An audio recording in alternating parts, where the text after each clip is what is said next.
আমাদের সবচেয়ে বড় সম্পদ হলো আমাদের ঈমান, এবং এই ঈমান ধরে রাখা অত্যন্ত কঠিন, কারণ পৃথিবী তার পরিণতির দিকে আগাচ্ছে, অর্থাৎ মহাপ্রলয় হবে, সব ধ্বংস হবে, সেদিকে আগাচ্ছে। প্রিয় নবী সাল্লাল্লাহু আলাইহি সাল্লাম পৃথিবী ধ্বংস হবে বা সৃষ্টি জগৎ ধ্বংস হবে, নট অনলি পৃথিবী, এই নবমণ্ডল ভূমণ্ডল সব ধ্বংস হয়ে সব শেষ হয়ে যাবে, কোনোটি আর নিজ অবস্থানে থাকবে না, এ সম্পর্কে গোটা কোরআন জুড়ে আল্লাহ তাআলা আলোকপাত করেছেন। শুরুর দিকে আল্লাহ রাব্বুল আলামিন বিধিবিধান সবকিছু বলার পরও শেষের দিকে এসে কোরআনকে আল্লাহ রাব্বুল আলামিন সমাপ্ত করেছেন বেশিরভাগ সূরাগুলোতে কিয়ামত সম্পর্কিত আলোকপাত দ্বারায়, অর্থাৎ পৃথিবী তার পরিণতির দিকে যাবে, সেটা দিয়ে আল্লাহ সুবহানাহু ওয়া তাআলা ইতি টেনেছেন। আমরা কদিন আগে বাংলাদেশের নোবেল বিজয়ী ডক্টর ইউনূসের একটা সাক্ষাৎকারের একটা অংশ বিশেষ, বোধহয় ডয়চে ভেলের একটা সাক্ষাৎকার, এটা আমরা দেখেছি। যদিও সাক্ষাৎকারটা পরে কোনো কারণে বা কোনো যৌক্তিক অযৌক্তিক যে কারণেই হোক আমরা দেখতে পাই না ওই পেজে। আমি শুনেছি, আপনারা অনেকে হয়তো শুনেছেন। তিনি বলছিলেন যে পৃথিবী তার গন্তব্যের দিকে, ধ্বংসের দিকে এগিয়ে যাচ্ছে, এবং তিনি অন্য পার্সপেক্টিভ থেকে বলেছেন নিশ্চয়ই, কিন্তু আল্লাহ রাব্বুল আলামিন যা বলেছেন সেটি আমাদের সবাইকে উপলব্ধি করতে হবে, এবং সেই গন্তব্যে আমাদের যেতে হবে। আমরা যাচ্ছি সেদিকে। পৃথিবী যখন তার গন্তব্যের দিকে বা সৃষ্টি জগৎ যখন তার গন্তব্যের দিকে এগিয়ে যায়, তখন যত বেশি এগিয়ে যাবে ঈমান মানুষের জন্য ধরে রাখা তত কঠিন হবে। আমরা সেরকম একটা সময় পার করছি। আমাদের বাপদাদারা যারা ছিলেন তাদের ঈমানের যে অবস্থা ছিল, তাদের মধ্যে সততা যে পরিমাণে ছিল, আমাদের মধ্যে সে পরিমাণ নিশ্চয়ই নাই। আমাদের পরের জেনারেশন যারা আসবে তাদের মধ্যে ঈমান ধরে রাখাটা আরো টাফ হবে, তাদের পরে যারা আসবে তাদের জন্য আরো টাফ হবে। এভাবে সহিহ মুসলিম বর্ণিত হাদিসে নবী সাল্লাল্লাহু আলাইহি ওয়াসাল্লাম বলেছেন, লা তাকুমুস সাআহ হাত্তা ইউকাল ফিল আরদি আল্লাহ আল্লাহ, অর্থাৎ পৃথিবী ততক্ষণ পর্যন্ত ধ্বংস হবে না, মহাপ্রলয় হয়ে সৃষ্টি জগৎ ততক্ষণ পর্যন্ত শেষ হয়ে যাবে না, যতক্ষণ পর্যন্ত একজন মানুষও আল্লাহ বলার মতো থাকবে। তার মানে পৃথিবী থেকে একটা সময় ঈমানদার কমতে কমতে, বিশ্বাসী মানুষ কমতে কমতে এমন একটা পর্যায়ে চলে যাবে যেটা জিরোতে চলে যাবে, কোনো বিশ্বাসী মানুষ থাকবে না। তখন এই পৃথিবী বা সৃষ্টি জগতের আর থাকার প্রয়োজন হবে না। আল্লাহ সুবহানাহু ওয়া তাআলা তখন এটাকে ধ্বংস করে পুনরুত্থান তিনি প্রতিষ্ঠা করবেন এবং বিচার দিবস তিনি প্রতিষ্ঠা করবেন। তো পৃথিবী যেহেতু তার পরিণতির দিকে আগাচ্ছে, এই সময়টাতে ঈমান ধরে রাখা অত্যন্ত টাফ এবং সহজ। মুসলমানের সন্তান হিসাবে, বাই চান্স মুসলিম হিসাবে, আমরা আমাদের ঈমানের কেয়ার করা, ঈমানের পরিচর্যা করার প্রয়োজনটা আমরা অনুভব করি না। আমি আজকের এই অনুষ্ঠানের মাধ্যমে আপনাদেরকে উদাত্ত আহ্বান রাখতে চাই, আসুন আমাদের ঈমানের যত্ন করি। আমাদের ঈমানটাকে যত্ন করবার জন্য আমাকে কোরআন অধ্যয়ন করতে হবে, আমাকে কোরআন পড়তে হবে, ঈমানের পরিবেশে থাকতে হবে, এবং ঈমান কি সেটা বুঝতে হবে। আপনারা আলহামদুলিল্লাহ, যেটি আমি বলছিলাম, আপনারা সবাই বাংলাদেশের ভবিষ্যৎ, আপনারা সবাই এই পৃথিবীর ভবিষ্যৎ। আপনাদের প্রত্যেকের মধ্যে যে সম্ভাবনা লুকিয়ে আছে, সেই জায়গা থেকে আপনারা যদি চেষ্টা করেন ইসলামটাকে জেনে বুঝে অনুসরণ করার মানার, তাহলে সেক্ষেত্রে আমি দৃঢ়ভাবে বিশ্বাস করি যে আপনি ইসলামটাকে এনজয় করবেন। আমি একটি কথা থেকে অন্যদিকে গিয়েছিলাম যে এক ভদ্র মহিলা আমার কাছে এসছেন ইসলাম গ্রহণ করবার জন্য। আমি তাকে জিজ্ঞাসা করলাম, এফিডেভিট সব কমপ্লিট করেছেন এবং আইনি সমস্ত পদক্ষেপগুলো শেষ করেছেন, বললাম যে আপনি ইসলাম কেন গ্রহণ করবেন? যারাই আমার কাছে এই টাইপের আসে আমি জিজ্ঞেস করি, কারণ আমার তো জানা আছে যে বাংলাদেশের আমাদের মানুষের প্র্যাকটিস দেখে তো তার ইসলাম গ্রহণ করার কথা না, আরো ইসলাম থেকে পালানোর কথা। কেন গ্রহণ করেছেন? তো তিনি বললেন, ইসলাম সম্পর্কে আমি বই পড়েছি, এই বই আমাকে প্রভাবিত করেছে। আবার কোনো কোনো ব্যক্তিকে আমি দেখেছি, তাদের ব্যক্তিত্ব দেখে, নিশ্চয়ই সেরকম ব্যক্তিত্ব খুবই কম, দেখে আমি প্রভাবিত হয়েছি। গোটা পৃথিবীতে আপনারা বিশেষ করে পশ্চিমা দুনিয়ার খবর রাখবেন নিশ্চয়ই, সেখানে প্রতিদিন ইসলামে আসা মানুষের সংখ্যা বেড়ে চলেছে, এবং পুরুষদের চাইতে মেয়েদের মধ্যে ইসলাম গ্রহণের সংখ্যা অনেক বেশি, প্রবণতা অনেক বেশি। কেন? যেখানে নারী অধিকার নিয়ে এত কথা বলা হয়, নারীদের অধিকার দেওয়ার জন্য এত আয়োজন নেওয়া হয়, এত উদ্যোগ নেওয়া হয়, সেই সমাজে কেন, সেই সমাজের নারীরা কেন ইসলামে আসছে, এবং সেখানকার মুসলমানরা কেন ইসলামে আসছে, এই বিষয়টা নিয়ে আমি একটু স্টাডি করার চেষ্টা করলাম। আমার কাছে দুটি জিনিস পরিষ্কার হয়েছে। নাম্বার এক, তারা কোরআন পড়ে। যারাই ইসলামের পথে এসেছে তাদের বেশিরভাগ মানুষ কোরআন পড়ে ইসলামে এসেছে। এবং ওমর রাদিয়াল্লাহু তাআলার কথা আপনারা জানেন, গোটা পৃথিবীর ইতিহাসে প্রবাদ তুল্য শাসকদের একজন, ন্যায় বিচার প্রতিষ্ঠার ক্ষেত্রে দৃষ্টান্ত স্থাপন করা মানুষদের একজন, সে ওমর রাদিয়াল্লাহু তাআলা আনহু। তার ইসলাম গ্রহণের ইতিহাসও আপনারা জানেন। তিনি কিন্তু নবী সাল্লাল্লাহু আলাইহি সাল্লামকে হত্যা করার দায়িত্বে নিয়োজিত হয়ে সে দায়িত্ব পালন করার জন্য যাচ্ছিলেন। পথিমধ্যে তিনি তার বোন ভগ্নিপতির কণ্ঠের তেলাওয়াত শুনেছেন। এই ঘটনা বিভিন্নভাবে বর্ণিত হয়েছে, আপনারা জানেন। সেই তেলাওয়াত তাকে এতটা প্রভাবিত করেছে যে তিনি হত্যার পরিবর্তে বরং মুহাম্মদ সাল্লাল্লাহু আলাইহি ওয়াসাল্লামের কাছে হাত দিয়ে তার হাতে ইসলাম গ্রহণ করেছেন। তার মানে কোরআন সামান্য একটু শোনার পর তার ভিতরে এরকম প্রভাব পড়েছে। আপনাদেরকে আরেকটা গল্প শোনাতে চাই। তুফাইল ইবনে আমর আদ-দুসি একজন বড় মাপের কবি ছিলেন ইয়েমেনের। শুধু বড় মাপের নয়, আমরা জাতীয় কবি বলি, তখনকার জাতীয় কবির কালচারিভাবে ছিল না। যদি থাকতো হয়তো তিনি ইয়েমেনের জাতীয় কবি থাকতেন তখনকার। তুফাইল ইবনে আমর আদ-দুসি, দুস ওনার গোত্রের নাম। উনি যেহেতু বড় সাহিত্যিক এবং কবি ছিলেন, এবং সেই সময়ে কবি সাহিত্যিকদের অনেক কদর ছিল। বড় বড় রাজদরবারগুলোতে কবি সাহিত্যিকদেরই পদচারণা সবচেয়ে বেশি ছিল, এবং সবচেয়ে বড় পুরস্কারগুলো তারাই জিততেন। প্রশংসা করে রাজাদেরকে বিভিন্ন কবিতা, বিভিন্ন পংক্তি, বিভিন্ন লেখা এগুলো উপহার দিলেই পুরস্কার পেতেন। তো তুফাইল ইবনে আমর আদ-দুসি যেহেতু সাহিত্যিক ছিলেন, ভিআইপি ছিলেন, তিনি মক্কা উমরা করতে এসেছেন। মুহাম্মদ সাল্লাল্লাহু আলাইহি ওয়াসাল্লাম তখন গোপনে ইসলাম এর দাওয়াত দিচ্ছেন। মক্কায় আসার পর তার বন্ধু বান্ধব যারা মক্কায় ছিলেন কবি সাহিত্যিক, তারা বললেন, দেখো আমাদের এখানে তো একটা লোক, তার কথা শুনলেই মানুষ তার জাদুতে আক্রান্ত হয়ে যায়, বাপদার ধর্ম ছেড়ে দেয়। তো তোমার ব্যাপারে আমরা আশঙ্কা করছি যে তুমি এরকম অবস্থার মধ্যে পড়তে পারো। তাহলে একটা বুদ্ধি হলো, তুমি কানের মধ্যে তুলো দিয়ে রাখো, দোনো কানের ফুটো এমনভাবে বন্ধ করে দাও যে তুমি ওমরা যখন করবা, তওয়াফ করবা, সাই করবা, এই টাইমে যাতে ওই ভদ্রলোকের কোনো কথা তোমার কানে না আসে। অ্যাটলিস্ট এই সময়টা তুমি এভাবে একটু পার করো। তিনি তাদের পরামর্শ অনুযায়ী দোনো কান বন্ধ করে ফেললেন, এবং তিনি ওইভাবে কিন্তু ওমরার কাজ শেষ করলেন। একটা পর্যায়ে তার মনে হলো যে আমি এত বড় সাহিত্যিক মানুষ, বুদ্ধিজীবী মানুষ, পড়াশোনা করা মানুষ, একটা মানুষ কথা বলবে আর আমি গলে যাব, ভুলভাল বললেও আমি সেটা মেনে নেব, আমি তো এত অর্বাচীন না, আমাকে এত ভয় কেন পেতে হবে। তিনি কানের তুলোটুলো খুলে ফেলে দিলেন, এবং এরপর তিনি হারামের কোনো এক জায়গা থেকে কোরআনের কিছু আয়াতের অংশ বিশেষ তার কানে আসলো। আসার পর তিনি সাহিত্যিক মানুষ, বুঝলেন যে এটা তো এই মানের ভাষা, এই মানের সাহিত্য, এটা তো কোনো মানুষের রচনা হতে পারে না, বা এই ধরনের রচনা তো আমি আগে পড়ি নাই, এটা তো একটু ব্যতিক্রম মনে হচ্ছে। তিনি তখন মুহাম্মদ সাল্লাল্লাহু আলাইহি ওয়াসাল্লামকে অনুসরণ করতে শুরু করলেন। পেয়ে গেলেন আলী রাদিয়াল্লাহু তাআলাকে, সম্ভবত আলীরই তেলাওয়াত শুনেছেন। তখন আলী রাদিয়াল্লাহু তাআলাকে বললেন, দেখো আমাকে তার কাছে নিয়ে যাও, মুশকিল হলো আমার বন্ধু বান্ধবরা দেখলে তো আমার জাত যাবে, বা তারা আমাকে এমন আছে টর্চারও করতে পারে।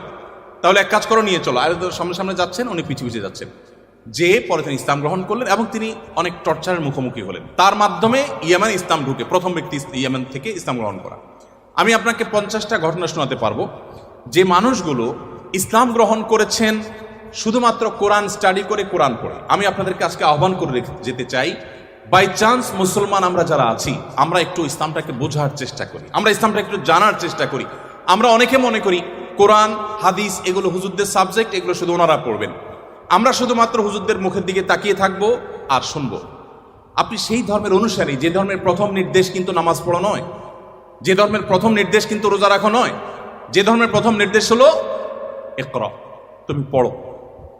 আপনি সেই ধর্মের মানুষ, যেই ধর্মে আপনাকে জ্ঞান ভিত্তিক দিন আপনাকে গ্রহণ করতে বলা হয়েছে। আল্লাহ সুবহানাহু ওয়া তাআলা কোরআনে বলেছেন, ফাআলাম আন্নাহু লা ইলাহা ইল্লাল্লাহ। ইমাম বুখারী রাহমাতুল্লাহ আলাইহি কোরআনের পর সবচেয়ে বড় বিশুদ্ধতম আপনার ব্যাখ্যা গ্রন্থ, সেখানে আল্লাহ রাব্বুল আলামিন যে কোরআনে আয়াতে বলেছেন, এর আলোকে ইমাম বুখারী রাহমাতুল্লাহ একটা অধ্যায় রচনা করেছেন। আপনারা জেনারেল ব্যাকগ্রাউন্ডের মানুষ, আপনাদেরকে আমি কিছু এমন তথ্য দিতে চাই যেগুলো হয়তো আপনাদের জানা নেই, এবং সেটা এই জন্য দিতে চাই যে মুসলমানদের জ্ঞান বিজ্ঞানের চর্চা কোন লেভেলে ছিল, বিজ্ঞান তো বটে, সাধারণ জ্ঞানের চর্চাও কোন লেভেলে ছিল। ইমাম বুখারী রাহমাতুল্লাহর যে বুখারী শরীফের কথা আপনারা শুনেন, এই বুখারী শরীফ এটার যে শুধু ইয়েগুলো আছে, টাইটেলগুলো আছে, অধ্যায় এবং পরিচ্ছদের যে শিরোনামগুলো আছে, শুধু এই শিরোনামগুলোর ব্যাখ্যায় ভারতবর্ষের লেখক আছে, সারা ওয়ার্ল্ডের অন্যান্যগুলো বাদই দিলাম। শাইখুল হাদিস জাকারিয়া রাহমাতুল্লাহ আলাইহি ভারতের সাহারানপুরের উত্তরপ্রদেশে, তার লেখা আত-তারাজম ওয়াল আবওয়াব আছে। আপনার এই টেবিলের এই মাথা থেকে মাথা পর্যন্ত হয়ে যাবে সবগুলো ভলিউম রাখলে। এতগুলো ভলিউম ভর্তি কিসে? শুধুমাত্র সহিহ বুখারীর শুধুমাত্র যে টাইটেল বা শিরোনাম আছে তার ব্যাখ্যা। এবং এগুলো এতটা একাডেমিক এবং এতটাই আপনার ডিপ নলেজের বিষয় এবং এলমি বিষয়, একাডেমিক বিষয়, যে আপনি যদি এখানে প্রবেশ করেন তাহলে আপনি এটার ভেতরে শুধু ঢুকতেই থাকবেন এবং সামনে আগতে থাকবেন। এটা আমাদের ঐতিহ্য। যাই হোক, তো ইমাম বুখারী রহমতুল্লাহ আলাইহির একটা অধ্যায়ের শিরোনাম ছিল এরকম যে তিনি লিখেছেন বাবুল কাউলি বিল ইলমি, বাবুল ইলমি ক্বাবলাল কাউলি ওয়াল আমালি বিহি। অর্থাৎ সে অধ্যায় এখানে রচনা করা হচ্ছে যে অধ্যায়ে প্রমাণ করা হবে ইসলাম কোনো কথা বলবার আগে, কোনো কাজ করবার আগে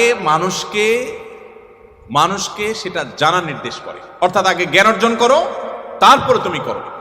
ইভেন আল্লাহ সুবহানাহু ওয়া তাআলা কোরআনে বলছেন ফাআলাম আন্নাহু লা ইলাহা ইল্লাহু, আল্লাহ ছাড়া সত্যিকার ইবাদতের উপযুক্ত আর কেউ নেই, এই কথার জ্ঞান তুমি অর্জন করো। দেখুন আল্লাহ সুবহানাহু ওয়া তাআলা কিন্তু বিশ্বাসের কথাটাই বলছেন, কিন্তু জ্ঞান দিয়ে বলছেন। তার মানে তুমি জানো কেন আল্লাহ ছাড়া সত্যিকারের কেউ ইবাদতের উপযুক্ত থাকতে পারে না, কেন একাধিক স্রষ্টা থাকতে পারে না, কেন তুমি সেই জিনিসটা জানার চেষ্টা করো। কেন বলতে আমি এখানে আল্লাহ সুবহানাহু ওয়া তাআলা দর্শন জানতে নির্দেশ করেছেন তা নয়, আল্লাহ বলেছেন যে এই বিষয়ের স্বচ্ছ ধারণা এবং ইলম যেন আমাদের মধ্যে আসে। কিন্তু দুঃখজনক আমরা কোরআন পড়ি না, আর পড়লেও বুঝে পড়ি না। পৃথিবীতে সবচেয়ে বেশি পাঠ করা হয় যে গ্রন্থ সেটা কোরআন।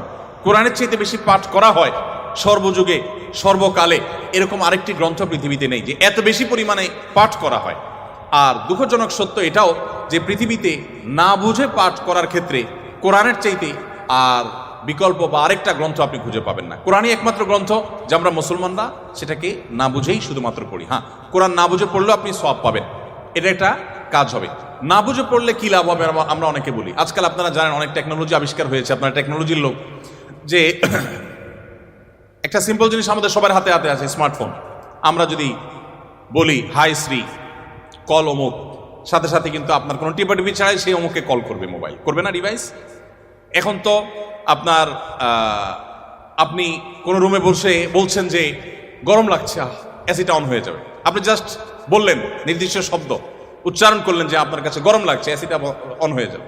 আপনি বললেন যে না এখন শীত লাগছে, তো এসিটা কমে যাবে, বন্ধ হয়ে যাবে।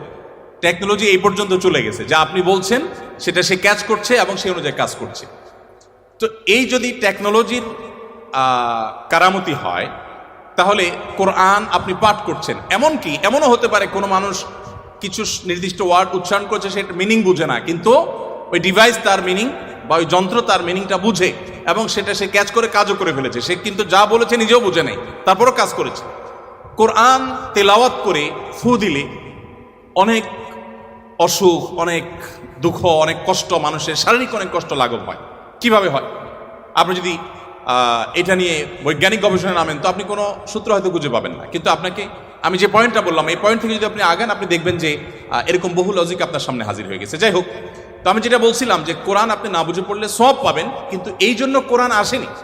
আল্লাহ সুবহানাহু ওয়া তাআলা কোরআনে বিভিন্ন জায়গায় বলেছেন লিয়াদাব্বারু আয়াতি, এই কোরআন দেয়া হয়েছে তোমাদেরকে যাতে এর আয়াতগুলো নিয়ে তোমরা গবেষণা করো, তোমরা যাতে ভাবো, তোমরা যাতে চিন্তা করো, তোমরা যাতে ভাবনার জগতে প্রবেশ করো। তো এই কোরআন ভাবনা বা গবেষণা তো অনেক পরের কথা, এর কথামালা তো আমাকে আগে বুঝতে হবে। আমি আজকে অনুষ্ঠানের মাধ্যমে আপনাদের সবাইকে উদাত্ত আহ্বান রাখতে চাই, আসুন কোরআন শুরু থেকে শেষ পর্যন্ত একবার অন্তত পুরো কোরআনটা আপনি ধীরে ধীরে অল্প অল্প করে 5টি আয়াত করে 10টি আয়াত করে আপনি পড়ুন এবং বোঝার চেষ্টা করুন। কোন একজন সাহাবী বলেছেন শুধু সূরা বাকারা পড়তে তার কয়েক বছর লেগেছে। আমরা তো 2-3 দিনে কোরআন খতম দিয়ে ফেলতে পারি, তাই না? তার শুধু সূরা বাকারা পড়তে টানা কয়েক বছর সময় লেগেছে। কি করেছেন তিনি?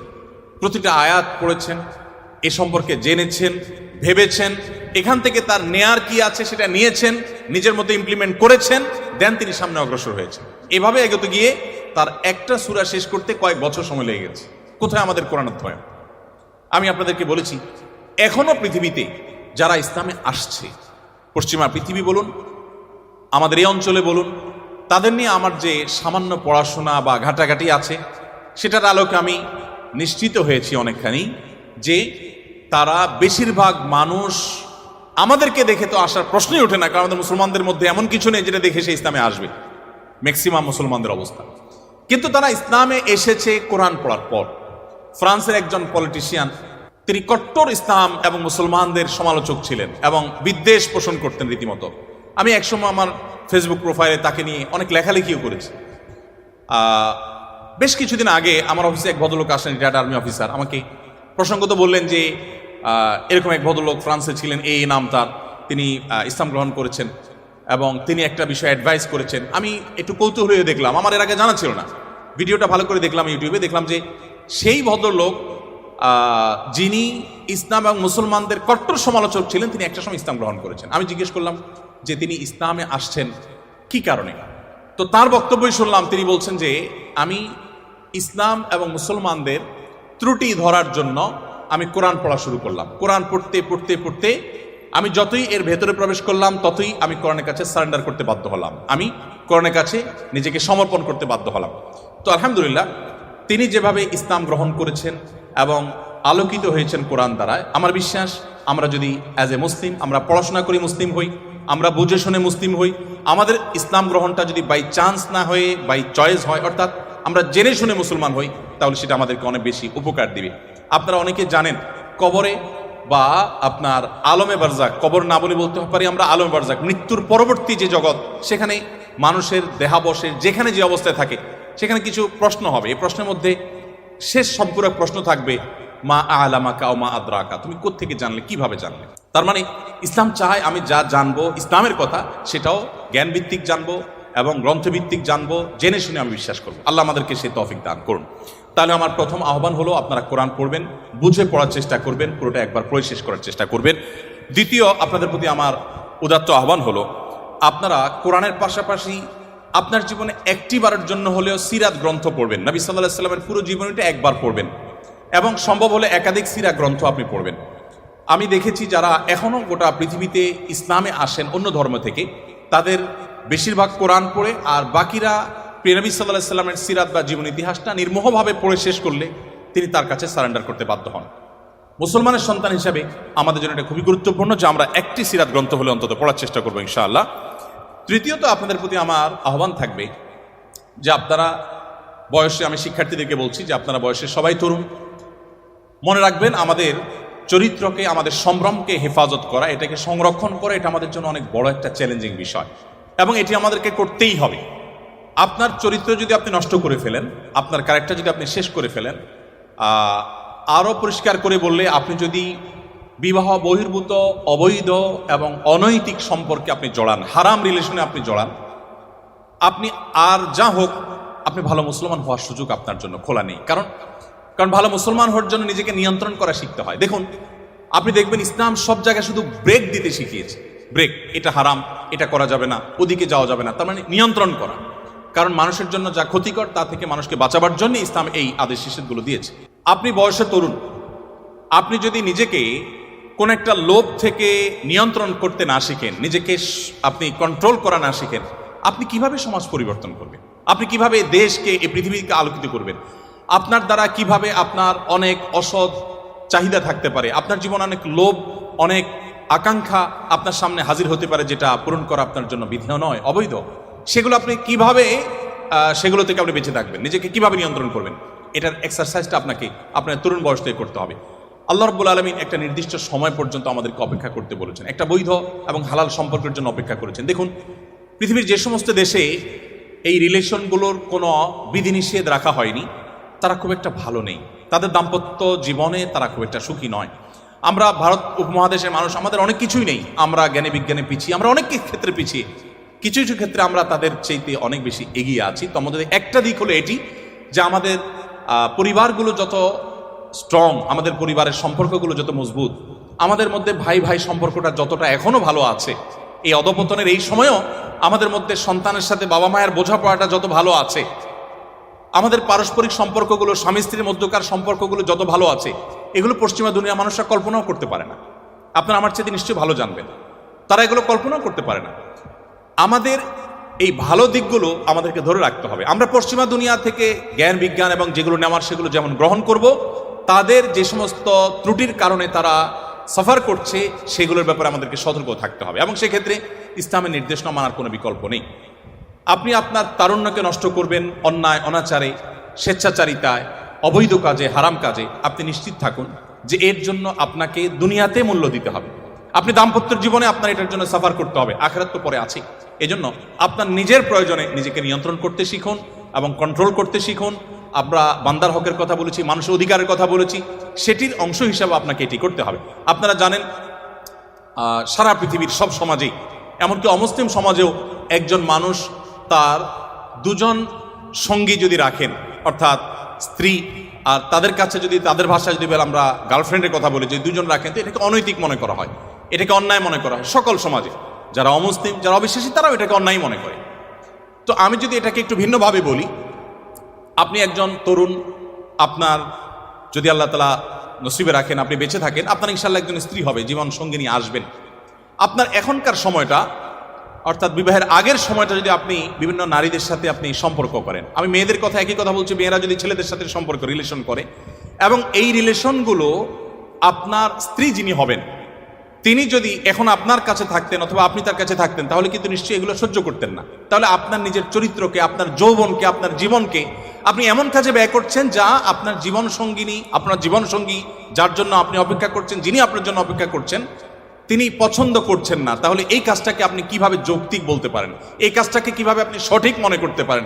এই কাজটাকে আপনি কোন যুক্তিতে দাঁড় করাতে পারেন?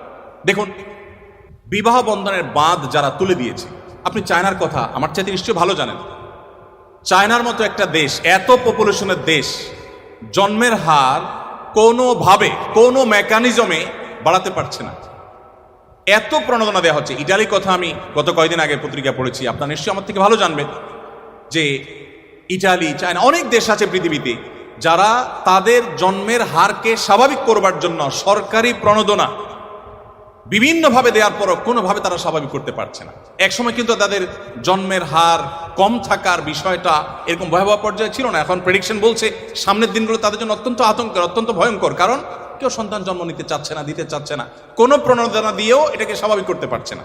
এগুলোর একটি কারণ, অনেক কারণের মধ্যে একটা কারণ হলো বিবাহ বহির্ভূত সম্পর্ককে অ্যাপ্রিসিয়েট করা। যে সমাজে এটাকে যত বেশি অ্যাপ্রিসিয়েট করা হয়, সেখানে পরিবার ব্যবস্থা তত দ্রুততার সাথে ভেঙে পড়ে। আপনি আমাদের কথা যদি বলেন, বাংলাদেশে বিবাহ বিচ্ছেদের হার নিয়ে প্রতিনিয়ত আমরা পত্রিকায় বিভিন্ন প্রতিবেদন পড়ি এবং আমাদের কপালে ভাঁজ পড়ে। আমি মাহফিল বা ইসলামিক প্রোগ্রাম একসময় নিয়মিত করতাম, এবছর আর মাহফিল না করার ঘোষণা দিয়েছি আমরা। তো মাহফিল করতে গিয়ে বিভিন্ন জনপ্রতিনিধি, এলাকার বিভিন্ন নেতৃস্থানীয় মানুষদের সাথে উঠা বসা হয়। আমি অনেক জায়গায় শুনেছি, বিশেষ করে মৌলভীবাজারের এক চেয়ারম্যানের কথা আমার এখনো মনে পড়ে। ভদ্রলোক বললেন যে, ভাই, মাত্র 10 দিন হলো আমি দায়িত্ব বুঝে নিয়েছি নির্বাচনের পর। এই 10 দিনের মধ্যে আমার কাছে শুধুমাত্র আমার একটা ইউনিয়নে তালাকের, অর্থাৎ বিবাহ বিচ্ছেদের বিচার এসেছে প্রায় 20-25টা। আমার কাছে যেগুলো আসেনি সেগুলো তো আনকাউন্টেড আমার কাছে। ঠিক একইভাবে আরো অনেক ব্যক্তির কথা আমি জানি, আপনারা পত্রিকায় পড়েন, প্রতিনিয়ত প্রতি মিনিটে এখন বিবাহ বিচ্ছেদ হচ্ছে, প্রতি মিনিটে। কেন হচ্ছে বলুন? আমাদের আর্থিক সঙ্গতি কি আগের তুলনায় কমেছে না বেড়েছে বলুন তো? বেড়েছে না? আমাদের দাদারা, বাপ দাদারা বা তাদেরও আগে যারা ছিলেন, তারা কিন্তু তাদের স্ত্রীকে বছরে একটা শাড়ি, একটা কাপড় দিতে অনেক কষ্ট হতো। আপনি কিন্তু আপনার স্ত্রীকে একটা শাড়ি না, বরং সুপার মার্কেটে গিয়ে ছেড়ে দেন, আসার সময় বিল পেমেন্ট করে আসছেন, কোনটার দাম কত জিজ্ঞেস করার সময়ও নেই, তাই না? আমাদের বাপ দাদারা যারা ছিলেন তারা কিন্তু, আমি শেষ করছি, চেয়ারম্যান মহোদয় এসছেন সম্ভবত, আমি ইনশাল্লাহ সংক্ষেপ করে শেষ করে ফেলছি ইনশাল্লাহ। যেটি বলছিলাম যে আপনি এখন দেখবেন যে এখন স্বামী তার স্ত্রীকে ভালোবাসা প্রকাশ করার কত ওয়ে আছে বলুন তো। আপনি সরাসরি গল্প করতে পারছেন, মোবাইলে কথা বলতে পারছেন, SMS-এ ভালোবাসা আদান প্রদান করতে পারছেন, মনের ভাব প্রকাশ করতে পারছেন, মুহূর্তগুলোকে ছবি ধারণ করে পাঠিয়ে দিতে পারছেন। কতভাবে ভালোবাসা চলছে আপনি বলুন তো। আচ্ছা, আমাদের বাপদাদারা যারা ছিলেন তাদের কাছে আমরা যাই একটু, তারা কিন্তু বিশেষ করে গ্রামাঞ্চলে যারা বড় হয়েছেন, এখন তো গ্রাম শহর সব জায়গায় টেকনোলজি পৌঁছে গেছে আলহামদুলিল্লাহ। তখনকার কথা আপনি চিন্তা করুন যে সারাদিন স্বামী তার কাজে, স্ত্রী তার কাজে, দুজন দুই সেক্টরে আছেন এবং দুজন দুই জগতে আছেন। ওই রাতে খাবার দাবার শেষ ছাড়া সাক্ষাৎই হতো না, ততক্ষণে আপনার ওই হারিকেন নিভে যেত, অন্ধকারের মধ্যে সাক্ষাৎ, আবার ভোরে ভোরে উঠে যে যার কাজে চলে যেত। অর্থাৎ এত ভালোবাসাবাসী, এত ভালোবাসা আদান প্রদান করার সুযোগ ছিল না, এত ভালোবাসার উপকরণ ছিল না, এত গিফট আদান প্রদানের সুযোগ ছিল না। কিন্তু সম্পর্কগুলো কি আমাদের মতো ছিল না আর একটু স্ট্রং ছিল? কোনো সন্দেহ আছে? কোনো সন্দেহ নেই। বলুন তো, অভাবটা কিসের? এখন তো অভাব নেই, টাকা পয়সা আছে, গিফট আছে, আপনি অনেক কিছু দিচ্ছেন। এত কিছুর পরও ঝগড়াঝাটি, সংসার ভেঙে দাম্পত্য জীবনগুলো সব শেষ হয়ে যাচ্ছে। আমাদের কিছু একটা হারিয়ে যাচ্ছে। আমার আগে ডাইরেক্টর মহোদয় বলছিলেন মূল্যবোধের কথা, এই মূল্যবোধ আমাদের থেকে হারিয়ে যাচ্ছে। এই মূল্যবোধ যত হারিয়ে যাবে, আমাদের ইস্পাত সভ্যতা, লোহার সভ্যতা, এটাতে আমরা এগিয়ে যাব, বাট আমরা পশুদেরকে হার মানানো এক সমাজ আমরা কিন্তু পাবো। সেদিকে কিন্তু আমরা আগাচ্ছি। গোটা সমাজকে আমরা বাঁচাতে না পারলেও নিজেদেরকে বাঁচাবার চেষ্টা করতে পারি। আমি সেজন্য আপনাদেরকে বলবো, আপনার তারুণ্যকে, আপনার যৌবনকে আপনি হেফাজত করুন। আল্লাহ সুবহানাহু ওয়া তাআলা কিয়ামতের ময়দানে 4টি নির্দিষ্ট প্রশ্ন করবেন। এই প্রশ্নগুলোর উত্তর দেওয়ার আগে কেউ 2 পা নাড়াতে পারবে না। নবী করিম সাল্লাল্লাহু আলাইহি ওয়াসাল্লাম বলেছেন, লা তাযুলু কদমা আবদিন ইয়াউমাল কিয়ামাতি হাত্তা ইউসআলা আন আরবা। 4টি প্রশ্নের উত্তর দেওয়া ছাড়া কোনো মানুষ তার পা নাড়াতে পারবে না। সে 4টি প্রশ্নের একটা প্রশ্ন হলো ওয়ান শাবাবিহি ফিমা আবলা, তোমার যৌবনকালটা তুমি কিভাবে কাটিয়েছো। দেখুন, আমাদের সমাজে যুবকরা নামাজ কালাম ধরলে বা একটু ধর্মকর্ম করলে বা একটু ভালো মানুষ সাজলে সমাজের মানুষ ওটাকে ভালোভাবে নেয় না, তাই না? যে যুবক মানুষ এত ভালো হতে যাবে কেন, আর এই বয়সে একটু আত্মু করবে না, ভালো হওয়ার বয়স হয়েছে এখনো, আমরা এইভাবে দেখি না জিনিসটাকে। আচ্ছা, আল্লাহ রাব্বুল আলামিন সেজন্য যৌবনে কি করেছেন আপনি সেটা আলাদা জানতে চাইবেন। আপনি দেখবেন অনেক মানুষ আছেন যৌবন বয়সের সমস্ত অপকর্ম করে বৃদ্ধ বয়সে তিনি হাজী সাহেব, গাজী সাহেব, দায়িত্বায় রেখে বিরাট ভালো মানুষ সেজে গেছেন, আছেন আমাদের সমাজে। বরং ধারণাটাই এমনভাবে বদ্ধমূল হয়ে গেছে যে যা খুশি তা করো, একটা বয়সে এসে ফেরেশতা সেজে যাও। সময় তো উপস্থিতি, এটি কোনো জীবন নয়, এটা কোনো আদর্শ নয়। আমাদেরকে আমাদের তরুণ সময়টাকে, তরুণ বয়সটাকে, আমাদের তারুণ্যকে আল্লাহর ইবাদতে, আল্লাহর দাসত্বে, আল্লাহর গোলামিতে কাটানোর চেষ্টা করতে হবে এবং আমাদেরকে নীতি এবং নৈতিকতা এবং মূল্যবোধ ধরে রাখার চেষ্টা করতে হবে। বলছিলাম ইসলামের কথা। ইসলাম দেখবেন সব জায়গায় আপনাকে কন্ট্রোল করতে শেখায়, সব জায়গায় আপনাকে নিয়ন্ত্রণ করতে শেখায়। ত্যাগ আগে, ভোগ পরে। যত উৎসব আছে, আপনি ইংরেজি নববর্ষ বলুন, এটা একটা উৎসব। এরকম যত উৎসব উদযাপন আছে সবগুলোতে দেখবেন শুধু ভোগের কথা বলা আছে, অনলি ভোগ। আপনি 31st নাইট উপলক্ষে যত আনুষ্ঠানিকতা সারা ওয়ার্ল্ডে হয়, ভোগ ছাড়া সেখানে ত্যাগের কোনো অপশন কি আছে? কোনো অপশন নেই। কিন্তু ইসলামের 2টি উৎসব, একটা ঈদ উল ফিতর, একটা ঈদ উল আজহা, এখানে ভোগের কথা আছে কিন্তু আগে ত্যাগ। আপনাকে ঈদ উল ফিতরের আগে ফিতরা দিতে হবে, গরিবের বাসায় খাবার পৌঁছাতে হবে, তাদের হাসি নিশ্চিত করে এরপর আপনাকে হাসতে হবে। আপনি কোরবানির ঈদ করবেন, কোরবানির পশুর গোশত আপনি জবে করে খাবেন, আপনি গরিবকে দিতে হবে, তাকে মুখে হাসি ফোটাতে হবে, আপনি তারপরে খাবেন। আপনি তো সেই ধর্মের অনুসারী, আপনি তো মানুষের কল্যাণকামী হবেন। দেখুন, আপনারা তো জেনারেল ব্যাকগ্রাউন্ডের, আমি মাদ্রাসার প্রোগ্রামে বলি যে দেখুন, আমাদের দেশে ভালো আলেমের অভাব নেই, ভালো হুজুরের অভাব নেই, ভালো শিক্ষিত মানুষের অভাব নেই, আমাদের দেশে ভালো মানুষের অভাব। আপনারা আমার চাইতে খুব ভালো করে জানবেন, অভাব নাই আমি এ অর্থে বলছি যে অনেক আছে, আরও দরকার আমাদের শিক্ষিত মানুষ, আরও দরকার আমাদের ভালো আলেম।